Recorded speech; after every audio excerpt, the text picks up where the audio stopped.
자, 우리는 지금 교회학교 진금 예배로 하나님 앞에 예배를 드리고 있습니다.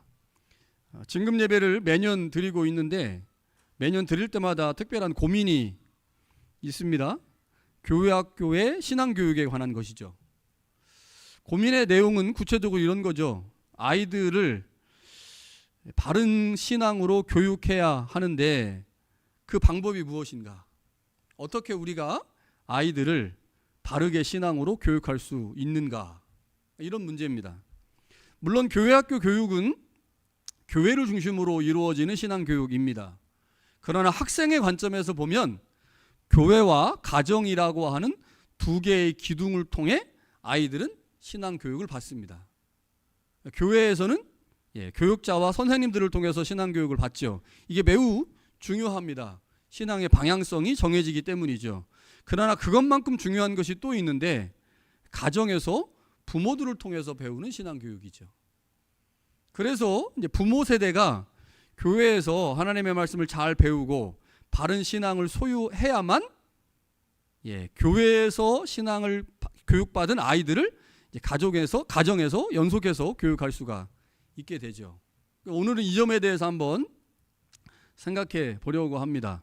부모 세대가 아이들의 신앙을 위해서 무엇을 할 수 있는지, 어떻게 해야 하는지, 무엇을 가르쳐야 하는지를 오늘 본문을 통해서 그 원리를 한번 찾아보려고 합니다. 본문 말씀에 대한 이해를 높이기 위해서 배경을 잠깐 살펴볼 필요가 있습니다. 오늘 본문의 배경은 주님께서 십자가를 지시기 위해 예루살렘 성에 들어오셔서 하신 일입니다. 예수님은 예루살렘 성에 들어오셔서 가장 먼저 성전에 들어가셨습니다. 주님은 그곳에서 매매하는 사람들을 보셨죠. 성전은 하나님께 기도하는 곳인데, 하나님을 예배하는 곳인데 그곳에서 많은 사람들이 이제 물건을 매매하는 거예요. 뭐 동물을 사고 팔고. 그래서 예수님께서 이제 화가 나셔가지고 그들을 모두 성전에서 내쫓으셨습니다. 이 일로 인해 성전에서의 환전과 매매를 허락한 종교 지도자들이 그들의 권위에 심각한 상처를 입었어요. 이 모든 것을 허락한 게 누구냐면 종교 지도자들인데, 종교 지도자들이 허락한 그 일을 예수님이 방해했기 때문에, 예수님이 그들을 모두 성전에서 쫓아내셨기 때문에 종교 지도자들의 입장이 매우 난처해진 겁니다. 누구는 허락했고 누구는 쫓아냈으니까요. 그래서 종교 지도자들이 자신들의 권위를 회복하기 위해서 예수님이 그렇게 하는 행동은 그 어떠한 권위에도 근거하지 않고 예수님이 그냥 스스로 한 행동이다, 이거를 증명해야 되는 거예요. 그러니까 예수님이 무엇으로부터 권위를 부여받아서 한 게 아니고 예수님이 그냥 혼자 한 행동이기 때문에 저것은 아무 의미 없는 행동이다. 그래서 여러분들은 여전히 환전과 매매를 성전에서 해도 됩니다 라고 증명해야 되는 거죠. 이게 종교 지도자들이 자신들의 권위를 회복하기 위해서 해야 될 일들이죠. 그래서 그들이 주님께 찾아가서 이렇게 묻습니다. 내가 무슨 권위로 이런 일을 하느냐? 누가 이 권위를 주었느냐? 종교 지도자들은 주님의 행동의 근거가 자기 자신일 것이라고 확신했기 때문에 이렇게 물어본 거죠. 그러자 주님께서 그들에게 즉각적으로 대답하지 않고 이렇게 다시 질문합니다. 세례 요한의 세례가 어디서 온 건지를 너희들이 말한다면 나도 이렇게 하는 이 행동의 근거가 뭔지, 권위가 뭔지를 말하겠다 라고 말씀합니다. 그러자 종교 지도자들이 혼란에 빠졌습니다. 왜냐하면 세례 요한은 당시에 많은 사람들이 하늘로부터 온 선지자고 하나님이 보내신 선지자라고 생각을 하고 있었거든요. 그런데 세례 요한이 예수님이 사역하실 때 예수님에 관해서 증언했단 말이에요. 하나님의 아들이라고. 그러니 세례 요한의 말을 무시할 수 없는 거죠. 국민들이 다 그렇게 이해하고 있으니까. 그래서 종교 지도자들이 예수님의 그 질문을 받고 나서 모르겠습니다 라고 대답을 합니다. 그러자 주님께서 그 질문에 대해서 그 질문을 들으시고 이렇게 말씀을 하시는데 아주 길게 세 개의 비유를 통해서 주님께서 그들에게 말씀을 하십니다. 종교 지도자들은 세 개의 비유를 들었어요. 한 자리에서 말씀하셨거든요. 그런데 더 궁지에 몰렸습니다. 백성들 때문에 예수님에게 어떤 행동을 할 수가 없었죠. 그러니까 예수님의 말의 권위를 떨어뜨려야 자신들의 권위가 살아나는데, 자신들의 상처 입은 권위가 회복되는데 예수님을 말로 이길 수가 없는 거예요. 예수님이 말을 워낙 잘하셔가지고. 그러니까 비유를 3가지 듣고 난 후에 종교 지도자들이 야, 이 사람하고는 도대체 상대가 안 되겠다라고 생각을 하고 일단 후퇴를 합니다. 일단 후퇴를 한 후에 자기들끼리 돌아가가지고요 회의를 해요. 어떻게 하면 예수님의 말을 올무에 걸려 넘어지게 할 건가? 도대체 예수님을 어떻게 곤란하게 만들어서 말 못하게 만들 건가를 상의를 합니다. 상의한 끝에 바리새인들이 자신들의 제자들과 헤롯 당원의 사람들을 예수님께 보냅니다. 자, 여기 바리새인과 헤롯 당원은 당시에 정치나 종교를 바라보는 관점이 매우 달랐던 사람들이기 때문에 사실 평상시에는 함께 하지 않는 사람들이었어요. 자, 예를 들면 로마 제국에 세금을 바치는 문제에 있어서 유대인들은 종교적이고 정치적인 노선에 따라서 서로 다른 견해를 보였는데 그 대표적인 그룹이 바리새인과 헤롯 당원입니다. 헤롯 당원은 굉장히 친로마주의자들이었기 때문에 가이사에게 세금을 바치는 일을 적극적으로 장려했던 사람이에요. 헤롯 당원들은. 그러나 바리새인들은 신앙의 보수성을 주장하는 사람들이었기 때문에 로마에 세금을 내는 일을 매우 극렬하게 반대했던 사람들입니다. 그러니까 정치적이고 종교적인 노선에 따라 서로 다른 입장을 가지고 있는 두 그룹의 사람들을 같이 보낸 거예요. 이유가 뭐겠습니까? 예수님의 말에 올무를 잡으려고 그런 거죠. 종교제자들이 서로 상반된 의견을 가지고 있는 사람들을 보낸 이유는 예수님께서 어떻게 대답을 하시든 간에 그 대답에 대해서 책을 잡으려고 한 거죠. 예를 들어 예수님이 세금을 찬성해서 세금을 내라 라고 하면 바리새인들은 세금을 반대하는 사람들이니까 바리새인들이 종교적인 입장에서 예수님을 책 잡으려고 한 것이고, 예수님이 로마에 세금을 내지 마라 라고 말하면 정치적인 성향이 강한 헤롯 당원의 사람들이 아니 어떻게 이 나라에 살면서 로마의 식민지로 살면서 세금을 내지 않을 수 있습니까? 라고 하면서 예수님을 책 잡으려고 한 거죠. 그러니까 어떻게 예수님이 말씀하시든지 간에 예수님을 책 잡아서 사면초가의 상황을 만들고 그들의 주님의 말의 권위를 떨어뜨릴 목적으로 두 종류의 사람들을 함께 보낸 겁니다. 자, 이들 이제 주님께 올 때 예수님이 아무리 말을 잘해도 이거는 피해갈 수 없어. 이거는 분명히 걸려 넘어질 거야 라고 생각을 하고 왔을 것입니다. 그래서 이들이 주님 앞에 왔어요. 와가지고 이제 이렇게 운을 뗍니다. 선생님, 우리는 선생님이 진실한 분이고 하나님의 길을 참되게 가르치시며 아무에게도 매이지 않으시는 줄 압니다. 선생님은 사람의 겉모습을 따지지 않습니다. 당신이 무슨 말을 하든지 간에 그 말은 진실한 말입니다. 그러니까 주님이 하신 그 진실한 말을 가지고 책을 잡아야 되기 때문에 이렇게 운을 뗀 거죠. 자, 주님께서 세금을 내라 혹은 세금을 내지 마라, 어떤 방식으로 말하든지 간에 세금을 내라고 하면 그것 가지고 책을 잡고 세금을 내지 마라 하면 그것 가지고 책을 잡으려고 하는, 이렇게 이제 올무에 걸려 넘어지게 하려고 한 거죠. 그런데 이 사람들이 착각하고 있는 게 있습니다. 예수님이 답변을 세금을 내라 혹은 세금을 내지 마라 이렇게 답변할 거라고 생각한 거예요. 그럼 세금을 내라라고 하면 그것대로, 세금을 내지 마라라고 하면 그것대로 책을 잡으려고 한 거죠. 어떤 방식으로 대답하든지 간에 예수님을 공격할 수 있다라고 믿은 겁니다. 그래서 이제 예수님께 묻죠. 선생님 생각에는 어떻게 하는 것이 좋겠습니까? 황제에게 세금을 바치는 것이 좋습니까? 그렇지 않습니까? 세금을 바칠까요? 말까요? 이렇게 묻죠.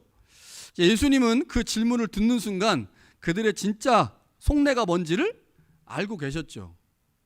어떻게 알았을까요? 헤롯 당원하고 바리새인들은 함께 다니질 않아요. 어떤 경우도 같이 다니지 않습니다. 그런데 같이 왔단 말이에요. 어떻게 헤롯 당원인지 바리새인지를 알 수 있었을까요? 그들이 입는 옷이나 이런 말투나 태도들을 보면 분명히 알 수 있었을 겁니다. 그러니까 예수님이 도대체 이해가 안 되는 거죠. 쟤들이 왜 같이 왔을까? 같이 온 거 보니 나를 올무에 걸려 넘어지게 하려는구나 라고 생각을 하셨죠. 그리고 나서 그래서 예수님께서 답하는 대신에 이렇게 말씀하십니다. 세금을 내는 돈, 즉 데나리온 하나를 내게 보여줘라. 데나리온, 당시에 로마의 은화로 세금을 낼 때 주로 사용한 화폐입니다. 데나리온. 자, 이 데나리온에는요, 월계관을 쓴 가이사의 얼굴이 있고요, 또 이름이 새겨져 있습니다. 그리고 그 가이사를 하나님의 아들이라고 표현하고 있습니다. 이게 그 데나리온에 새겨져 있는 문구예요. 그러니까 이 동전은 로마의 황제인 가이사의 권력을 가장 잘 보여주는 당시의 돈입니다. 주님은 문제의 핵심을 아셨죠? 그리고 이렇게 말씀하십니다. 이 형상과 이 글이 누구의 것이냐? 그러자 그들이 대답합니다. 가이사의 것입니다. 그때 주님께서 진리가 함축된 말씀을 던지시죠. 가이사의 것은 가이사에게, 그리고 하나님의 것은 하나님에게 바쳐라. 명답을 하십니다. 가이사의 것은 가이사에게라는 말씀에서 주님은 가이사가 통치하는 세상, 즉 로마 제국을 인정하시죠. 가이사의 것은 가이사에게 드려라. 그리고 하나님의 것은 하나님에게 드려라라는 말씀을 통해서 하나님의 나라도 인정하십니다. 그러니까 정치적인 헤롯 당원도 만족시키시고 종교적인 바리새인도 만족하시는 대답을 하신 겁니다. 자, 그렇다면 지금 손에 들고 있는 그 데나리온 누구에게 바치라는 겁니까? 데나리온 누구한테 바치라는 거예요? 이거 가이사의 것은 가이사에게 바치라고 하고 하나님의 것은 하나님의 것에 바치라고 하는데, 지금 그 데나리온 안에 누가 있어요? 예, 가이사의 얼굴이 있단 말이에요. 그러면 가이사의 것이죠. 그러면 그것을 가이사의 것이라고 생각하는 사람은 누구한테 바쳐야 되겠습니까? 가이사한테 바치면 되겠죠. 그런데 그렇게 생각하지 않을 수도 있다고 주님께서 말씀하시는 겁니다. 자, 가이사에게 바쳐야 하는 것이 맞을까? 아니면 하나님께 바치는 것이 맞을까? 자, 다시 말하면 이 질문은 한 데나리온은 누구의 것이냐? 이걸 물어보신 거예요. 이 데나리온의 주인이 누구냐? 주님은 이것도 저것도 아닌 애매모호하게 답변을 하셨어요. 주님은 바리새인들의 제자들과 헤롯 당원들에게 세금을 내라 혹은 세금을 내지 마라라는 식의 단순한 답변을 하지 않았습니다. 그리고 보다 본질적인 문제를 지적하신 거죠. 그것은 누가 이 은전의 주인을 정할 것이냐, 그거 물어보신 거예요. 자, 이 은전의 주인은 누구냐를 누가 정한다는 거예요? 내가 정한다는 거예요. 내가. 그 은전의 표면에 있는 가이사의 얼굴을 보고 아, 이거 가이사의 거네 라고 생각을 하면 가이사에게 바치는 거고, 가이사가 아무리 이 땅을 다스리는 로마의 황제를 할지라도 그는 하나님의 권위 아래에 있는, 하나님으로부터 권위를 부여받은 하나의 왕에 불과하다라고 판단한다면 이 은전 누구 거예요? 하나님의 거라는 겁니다. 누가 판단해요? 내가 판단한다는 겁니다. 주님께서 누가 은전의 주인을 정할 것이느냐라고 물어본 거예요. 다시 말하면 누가 가이사의 것과 하나님의 것을 결정하느냐, 그거 너 스스로가 그 질문에 대해서 답하고 그 답이 정해지면 그때 네가 그 답에 따라서 행동하라는 겁니다. 그러면 이 은전이 누구 것이 됩니까? 가이사의 것이 될 수도 있고 하나님의 것이 될 수도 있는 거예요. 누가 정해요? 내가 정합니다. 이게 핵심이에요. 한 데나리온은 가이사의 것이 될 수도 있고 하나님의 것이 될 수도 있습니다. 그러니까 결국 예수님의 말씀은 예수님께 질문한 사람들이 그들 스스로에게 답변해야 된다는 거죠. 이 질문에 대한 답변을 예수님이 하는 게 맞는 게 아니고 주님께서 그들에게 해주시는 것이 맞는 게 아니고 그 질문을 한 그들 스스로가 그 질문에 대한 답을 하고 그 답에 맞게 행동하면 된다라고 주님께서 말씀하신 거죠. 자, 오늘 주님께서 이 땅을 살아가는 우리들에게 무엇을 말씀하고 싶으실까요? 가이사의 것은 가이사에게, 하나님의 것은 하나님에게 바쳐라라고 하는 이 말씀은 우리에게 세상 나라와 하나님의 나라를 철저하게 구분하며 살아야 된다라고 하는 것을 말씀하는 것은 아닐 것입니다. 자, 구분이 목적이 아니라요. 구분이. 그러니까 포인트를 어디에 잡느냐가 중요해요. 하나님의 나라와 세상 나라를 구분해야 된다. 그 구분의 포인트가 있게 되면 굉장히 어려워져요. 왜냐하면 우리는 이 두 나라를 구분하며 살기가 굉장히 쉽지가 않습니다. 왜냐? 하나님의 나라와 세상 나라는 우리의 삶의 자리에서 항상 공존하거든요. 어떨 때는 뒤죽박죽 섞여 있습니다. 예를 들면 이런 거예요. 우리가 지금 세상에 살고 있죠? 그래서 세상에는 돈 쓰고 있잖아요. 우리가 갖고 있는 캐나다 돈에는 누가 있을까요? 제가 찾아봤어요. 우리 캐나다 돈에 도대체 누구야? 지난번에 아버지가 오셔가지고 저한테 물어보시는 거예요. 야, 캐나다 그 지폐에 있는 돈 누구냐 도대체. 우리가 어떻게 알아요? 20달러짜리만 알죠. 20달러. 엘리자베스 그 여왕 20달러는, 근데 5달러짜리 10달러짜리 그 다음에 50달러짜리 100달러짜리는 한 번도 보지도 못한 사람들이에요. 그래서 찾아봤더니 주로 캐나다 총리들이더라고요. 총리.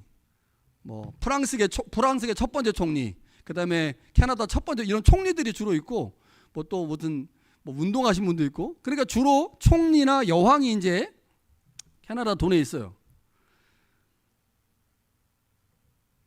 우리 그 돈 쓰지 않습니까? 캐나다 돈 써요. 그러니까 캐나다라고 한 나라 안에 산단 말이야. 캐나다 돈을 쓰면서. 그렇죠? 우리는 분명 세상에 살고 있어요. 그런데 세상에 살고 있지만 하나님의 통치와 다스리심을 경험하면 내가 살고 있는 세상은 하나님의 나라죠. 그렇죠? 그런데 반대로 하나님의 나라에 살고 있다고 말해요. 하나님의 나라에 살고 있다고 말해. 교회도 열심히 다니고 예배도 열심히 드리고 있어. 그런데 여전히 세상의 질서를 따르고 있다면, 그래서 내가 살고 있는 삶의 자리에 하나님의 다스림이 없다면 내가 살고 있는 이곳이 하나님의 나라입니까? 세상 나라입니까? 세상 나라잖아요. 그런데 우리가 이게 수시로 바뀌어. 어떨 때는 하나님의 나라 백성으로 살면서 하나님 나라 안에 살고 있는 것 같다가 어느 순간에 욕심과 막 욕망과 돈 막 이런 거, 명예 이런 거 막 내 안에 막 불쑥불쑥 일어나가지고 내가 하나님 백성 맞은가? 내가 그리스도인 맞는가라는 생각이 들면서 아이고 나는 역시 세상에 속한 이 타락한 존재, 이렇게 생각을 했다가, 그렇게 생각했다가 어느 날 또 내가 예배 드릴 때 말씀 들으면서 찬양할 때 막 눈물이 나는 거 보니 난 하나님의 백성 같아. 나는 그리스도인이야. 그것도 그리스도인으로 고백을 해.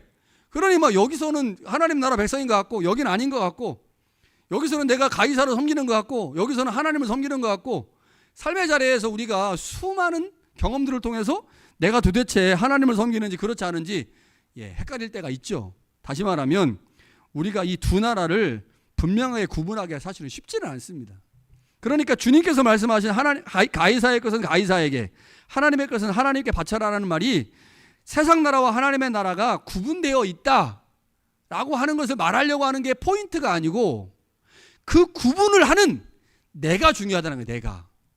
내가 내 믿음의 분량이 올라가면, 하나님의 은혜를 더 많이 경험하면, 하나님의 통치와 다스림 가운데 훨씬 많이 노출되고 은혜를 경험하는 만큼 내 삶의 분량에서 하나님의 것으로 드려지는 분량이 점점 더 많아지겠죠. 처음에 50%였다가 60%, 70%, 80%, 90% 되겠죠. 그러면 내가 살아가고 있는 삶의 자리가 세상인데 그 세상 안에서 하나님의 것으로 드려지는 것이 훨씬 더 많아져요. 그런데 믿음이 점점 떨어지고 말씀도 듣는 게 게을러지고 기도도 안 하고 찬양도 안 하고 예배도 안 드리고 지 하고 싶은 대로 살고, 그러면 점점 세상을 살면서 하나님의 것이라고 인정되는 것들이 점점 더 줄어들겠죠. 결국은 아무것도 없어. 다 내 거라고 생각하고 다 내 마음대로 하려고 하겠죠. 그러니까 주님께서 말씀하시는, 우리에게 지금 말씀하고자 하시는 핵심은 두 나라가 구분되어야 된다라고 하는 것보다, 그보다 먼저 중요한 것은 그 나라를 구분하며 살아야 되는 주체는 바로 나다. 그래서 내가 어떤 정체성을 가지고 있느냐, 내가 하나님 앞에서 얼만큼 많은 은혜를 경험하고 하나님의 통치와 다스림 가운데 놓여 있느냐, 그럴 때 그 두 나라를 구분할 수 있는 힘이 내 안에 생긴다는 거죠. 그래서 주님께서 직접적으로 대답하지 않고 그거 판단하고 대답하는 건 바로 너다. 네가 판단해야 된다라고 주님께서 말씀을 하시는 거죠. 중요한 게 뭐냐? 두 나라, 즉 하나님의 나라와 세상 나라 앞에 서 있는 나 자신입니다. 핵심은 두 나라 앞에서 내가 어떤 태도를 취하느냐의 문제인 거죠. 그런데 중요한 게 있어요. 무엇인가를 결정할 때 그 결정에 가장 중요한 역할을 하는 것이 난데, 내가 무엇인가를 결정할 때 그 결정에 가장 많은 영향을 주는 게 뭡니까? 내가 무엇인가를 결정해야 돼. 이게 세상 하나님께 드려질 것인지 아니면 가이사에게 드려질 것인지 결정해야 돼요. 내가 갖고 있는 시간, 내가 갖고 있는 재능, 내가 갖고 있는 돈, 이거 하나님께 드릴 것인지 아니면 내가 원하는 대로 내 마음대로 쓸 것인지 내가 결정해야 돼요. 그런데 그 결정을 하는 내 안에 무엇이 그 결정에 가장 지대한 영향을 미칩니까? 그 내 안에 있는 것들이, 내 안에 있는 것들. 내 안에 욕망과 욕심으로 가득해 보세요. 내 안에 욕망과 욕심이 가득하면 내가 가지고 있는 그것 한 푼도 하나님 앞에 못 드립니다. 아까워서. 그러나 내 안에 믿음이 있고 하나님의 은혜를 경험하고 오늘 찬양한 것처럼 은혜 아니면 모든 것을 설명할 수 없는 내 삶 자체가 은혜라고 고백한다면 내가 가지고 있는 그것의 일부를 다시 하나님 앞에 돌려드릴 수 있는 거죠. 그러니까 내가 무엇인가를 결정할 때 그 결정이 가장 중요한 역할을 하는 것은 결국 내 안에 있는 것들이라는 거예요. 내 안에 있는 믿음, 내 안에 있는 하나님에 대한 지식의 정도에 따라 내 결정이 달라진다는 겁니다. 주님을 알고 믿고 있는 만큼 행동의 변화가 일어난다는 거죠. 여러분, 지금 그래서 우리 안에 무엇이 있는지 볼 수 있어야 됩니다. 내 안에 지금 뭐가 있냐? 내 안에 자, 데나리온 하나 가져왔어요. 그런데 보니까 데나리온 위에 가이사의 형상이 있어. 문구도 있어요. 하나님의 아들이라고. 이것만 보이는지. 그럼 망하는 거예요. 데나리온을 보면서 데나리온 표면에 있는 황제 가이사만 보인다. 그 안에 있는 그 글자, 그 동전 위에 있는 하나님의 아들이라고 하는 글자만 보인다. 그럼 망하는 거죠. 여러분, 이 돈은 누구의 것이기 때문에요? 가이사의 것이야. 그럼 누구한테만 바치겠어요? 가이사에게 바치겠죠. 우리는 어떤 믿음이 어떤 눈이 필요합니까? 예, 표면이 아닌 그 표면 이면에 있는 것을 볼 수 있는 믿음이 있어야 되겠죠. 가이사가 지금 로마의 황제라 할지라도 아무리 대단한 권력과 위력을 가지고 있다 할지라도 그를 세우신 분은 하나님이시다. 그래서 이것이 하나님에 의해서만 움직일 수 있다는 사실들을 고백하고 동전 이면에 있는 하나님을 볼 수 있다면, 그러한 믿음의 눈을 가질 수 있다면 누구한테 드릴 수 있습니까? 하나님께 드릴 수 있는 거죠. 그리고 그 돈의 표면에 있는 가이사가 더 이상 두렵지 않겠죠. 여러분, 그래서 우리가 우리 안에 무엇이 있는지를 점검해야 합니다. 정욕과 욕심이 우리 안에 있는지, 그래서 욕심과 정욕에 이끌려 사는 삶을 살고 있는지, 아니면 내가 하나님의 말씀과 은혜 안에서 하나님의 뜻대로 살고자 하는 믿음이 내 안에 있는지 우리가 점검해야 합니다. 진금 예배를 드리면서 우리 아이들에게 신앙교육을 시켜야 될 거 아니에요. 신앙교육을 시키는 그 신앙교육을 시켜야 되는 우리가 도대체 내가 어떠한 눈으로 세상을 보고 있는지, 어떠한 마음으로 하나님의 말씀을 대하고 있는지를 스스로 점검해야 합니다. 진금 예배를 드리면서 우리 새순교회 교회학교를 한번 생각해 보죠. 우리의 자녀들에게 무엇을 가르쳐야 할까? 무엇으로 하나님의 말씀을 그들 가운데 가르쳐야 할까를 진지하게 고민해 봐야 됩니다. 우리가 가진 모든 것이 하나님께로부터 왔고 또 하나님께 돌아가야 한다는 사실을 가르쳐야 할 것입니다. 우리 안에 하나님에 대한 믿음과 바른 지식이 우리로 하여금 바른 결정을 내리게 한다는 점을 가르쳐야 될 겁니다. 그러니까 우리도 마찬가지예요. 하나님에 대한 믿음이나 지식이 있어야 우리가 바른 결정을 할 수 있잖아요. 마찬가지입니다. 우리 아이들도 하나님에 대한 믿음과 바른 지식이 있어야 그들의 삶의 자리에서 무엇인가를 결정할 때 이게 가이사의 것인지 하나님의 것인지를 결정할 때 그 지식이, 믿음이 그 결정을 바르게 내리게 할 수 있다고 하는 거죠. 진급하여 아동부로 또 중고등부로 가는 아이들과 이들을 위해 수고하고 기도를 아끼지 않으신 새순교회 모든 성도들을 축복합니다. 애 많이 쓰셨습니다. 진금 예배를 드리면서 우리 손에 혹은 우리에게 무엇이 들려있는지를 우리는 진지하게 고민해야 할 것입니다. 우리는 세상 속에 살기 때문에 우리의 손에 있는 많은 것들은 가이사의 형상이 새겨져 있습니다. 우리가 가지고 있는 것 대부분이 다 가이사 형상이 새겨져 있는 거예요. 그런데 그 가이사의 형상이 새겨져 있는 그것, 그 표면만 보지 않고 그 이면에 있는 하나님의 주권과 통치를 볼 수 있을 때 가이사에게 드릴 것은 가이사에게 드리고 하나님께 드려야 되는 것은 하나님께 드릴 수 있는 거죠. 그것을 결정하는 내가 하나님 앞에 어떤 존재로 서 있는지, 내가 하나님에 대한 믿음과 지식의 정도는 어떠한지 깊이 고민하고 또 고민하는 우리가 될 수 있으면 좋겠습니다. 부모 세대가 먼저 우리의 것과 하나님의 것을 잘 구별하여 드릴 때 우리 자녀 세대들도 역시 우리를 닮아 그렇게 하나님 앞에 드릴 수 있을 것입니다. 그런 은혜가 우리 가운데 있기를 간절히 축원합니다.